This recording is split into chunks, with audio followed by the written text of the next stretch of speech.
But if you want really dark, ladies and gentlemen, I give you The Hustler. The greatest 1-2 punch in cinema history. It used to be very rare, revisiting a property from decades past while deploying the same cast. Occasionally, the results were spectacular. Imagine being a trekker in '82, having pored over the original series and having the same reaction as Chekhov when you saw that particular character reveal.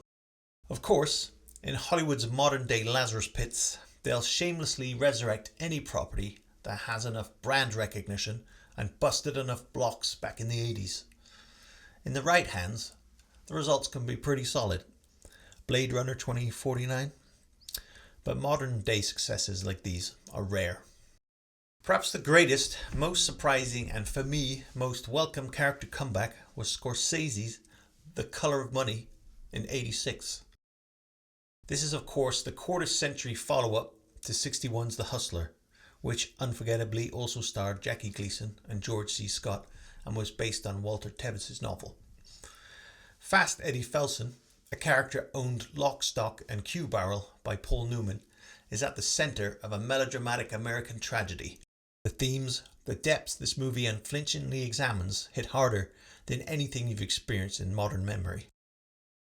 What begins as a freewheeling demonstration of the American dream in action quickly fractures into lethal shards, each one an examination of loathsome, wounded and unforgivable bad behaviour.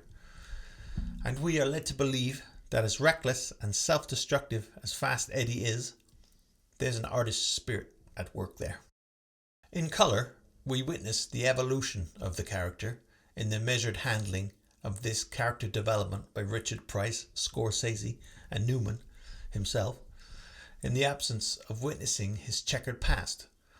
Eddie, always a student of human behaviour, has apparently been walking a straighter, narrower path, concentrating his efforts on supplying liquor of assuredly high enough quality while keeping his distance from the pool holes, something that's apparently never far from his mind.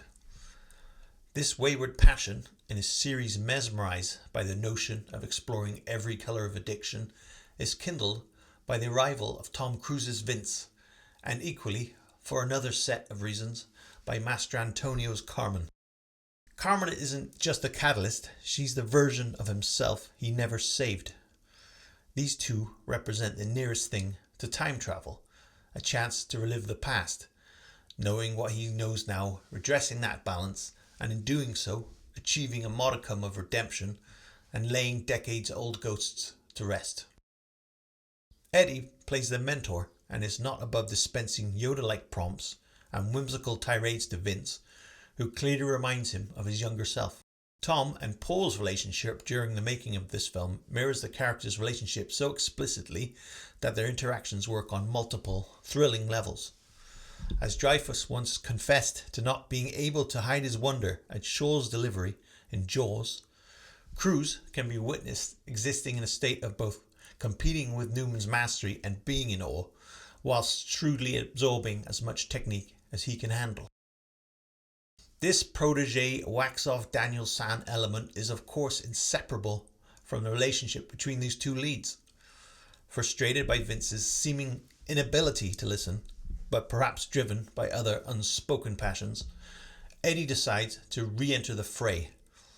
The high-level pool tournaments where the real money is made in the back rooms as opposed to the winner's podium.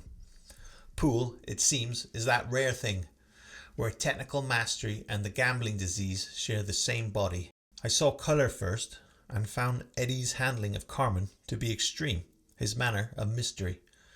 The reason for this roughhousing is revealed by the tragic events of the original.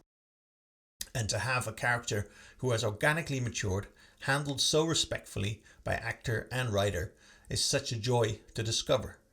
Seeing the two films in this backward sequence puts your reverence where it belongs. An appreciation of the craft in '86, pure wonder at what '61 achieved.